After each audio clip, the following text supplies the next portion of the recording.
Je vais vous expliquer quelque chose d'extraordinaire. En hébreu, le mot noir se dit kushi. Alors bien sûr, vous ne connaissez pas l'hébreu, mais faites-moi confiance. Le mot kushi s'écrit en hébreu Kaf Vav Shin Yud.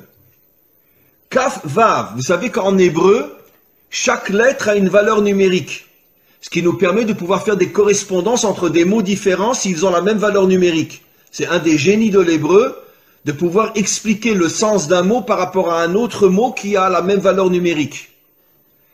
Alors, les deux premières lettres du mot kushi, qui veut dire noir en hébreu, c'est Kaf Vav, qui a pour valeur numérique 26. 26 est la valeur numérique du nom de Dieu. Le nom de Dieu tel qu'il ne se prononce pas, parce qu'on attend la délivrance pour le prononcer véritablement, c'est un Yud, un Vav, un Yud, un He, un Vav et un He. Et ce nom de Dieu qui figure dans toute la Torah en hébreu a pour valeur numérique 26. Après, vous avez Kou, donc Kaf Vav, le nom de Dieu, le véritable nom de Dieu, le véritable nom de Dieu dans le mot, donc qui fait allusion aux Africains, aux Noirs. Et après, vous avez Shin Yud, qui veut dire Yesh. Ça veut dire que Kushi signifie Yesh Hashem, il y a Dieu. Ça veut dire que dans l'Africain se trouve Dieu. C'est absolument incroyable. Dans les peuples africains se trouve le Dieu authentique qui a pour nom Yudke Vavke. Incroyable. Ça veut dire que caché à l'intérieur des peuples africains se trouve le véritable Dieu. Et c'est pour ça que en hébreu on appelle le noir Kushi, qui fait allusion à Yesh Havaye. Dieu se trouve à l'intérieur des peuples africains. Incroyable. Mais vous devez au fur et à mesure prendre conscience que vous devez vous réveiller. Vous devez dévoiler la dimension royale qu'il y a en vous. Vous devez vous débarrasser de vos habits d'humiliation, d'esclavage, etc. Et prendre conscience que le masque qu'on a voulu vous coller, c'est justement pour vous empêcher de devenir ce que vous devez être. Et vous allez devenir ce que vous devez être. Mais pour ça, encore une fois, il faut vous renforcer sur le plan spirituel, sur le plan moral, et petit à petit sur le plan des actions aussi. Il est grand temps, et je sais que ça se fera un jour, où les peuples africains se révolteront contre toute la dictature blanche qui exploite toutes les richesses des Africains. Et encore une fois, j'oserais presque dire, et je le dis avec la plus grande sincérité, soyez fiers d'être noirs. Soyez fiers d'avoir la couleur que vous avez. Parce que cette couleur qui est inscrite sur votre peau témoigne du fait que vous avez été choisi par le maître du monde pour dévoiler sa royauté dans le monde, comme je l'ai expliqué, puisque le noir est la couleur de la royauté d'Hachem. Donc, arrêtez d'être meurtri ou d'être humilié par tous ces racistes qui vous considèrent comme je ne sais quoi, comme ils considèrent les juifs d'ailleurs, et dites-vous, c'est le contraire. C'est justement parce que je suis un roi que tu veux faire de moi un esclave.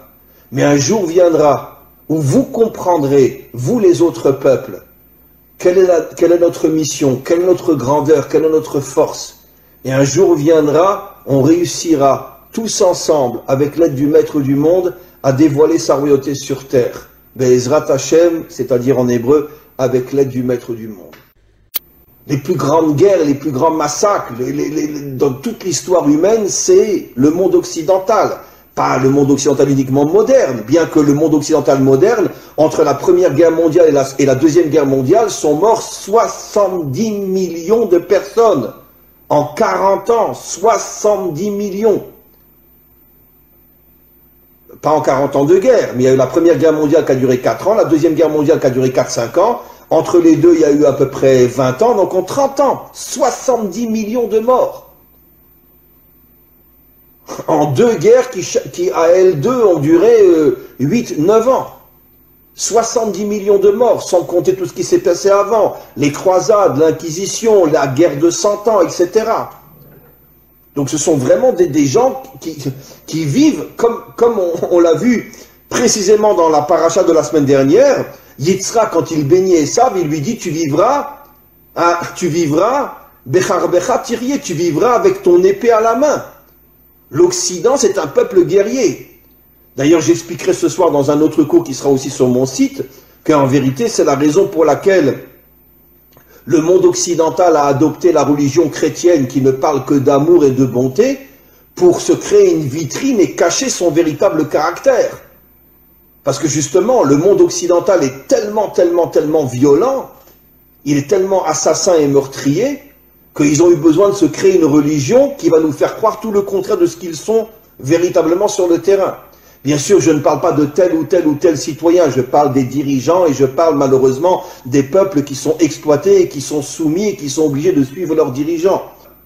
Mais quoi qu'il en soit, le monde occidental s'est attaqué comme jamais personne au peuple noir, parce qu'il semblerait que dans le subconscient ou même dans le conscient des dirigeants occidentaux, ils savaient que le peuple noir avait une mission qui allait mettre fin à toutes les dictatures et à tout le mal qu'il y a dans le monde, à toute cette corruption qu'il y a dans le monde, et c'est la raison pour laquelle ils ont tout fait pour les transformer en esclaves.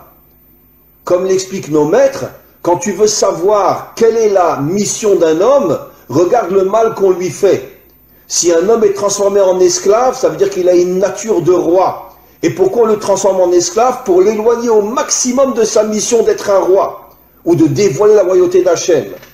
Maintenant, figurez-vous, mes amis, que depuis des millénaires, nos maîtres nous expliquent que chaque attribut divin, chaque sphira, en hébreu sphira, en français attribut divin, c'est-à-dire une qualité divine, là on parle de la malchoute, chaque qualité a une couleur. Et figurez-vous, quelle est la couleur de la malchoute? Noir. La couleur de la malchoute, c'est le noir. C'est absolument incroyable. La couleur qui définit la malchoute, la royauté, c'est-à-dire le dévoilement de la royauté d'Hachem dans ce monde, c'est le noir.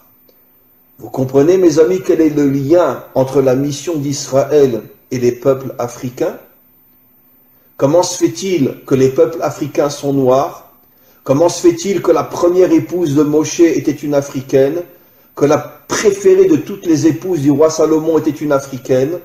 Comment se fait-il qu'Israël a reçu pour mission de dévoiler la royauté d'Hachem dans ce monde et qu'il y a sur terre la couleur noire? Et nos maîtres affirment depuis des millénaires que la couleur noire est l'emblème de la royauté d'Hachem. Eh bien, mes amis, vous comprenez quelque chose d'absolument incroyable.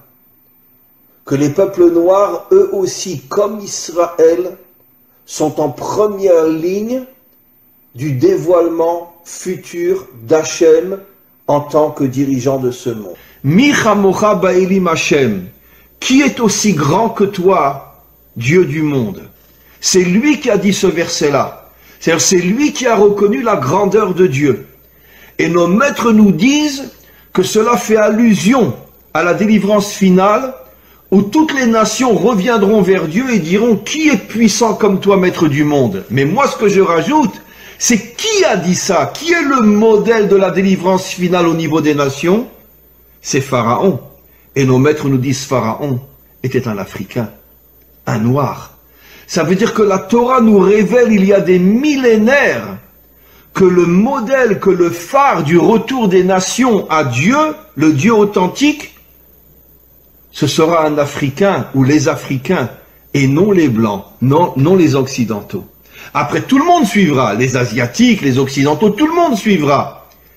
Mais c'est Pharaon qui a dit « Qui est comme toi, Dieu, créateur du monde ?»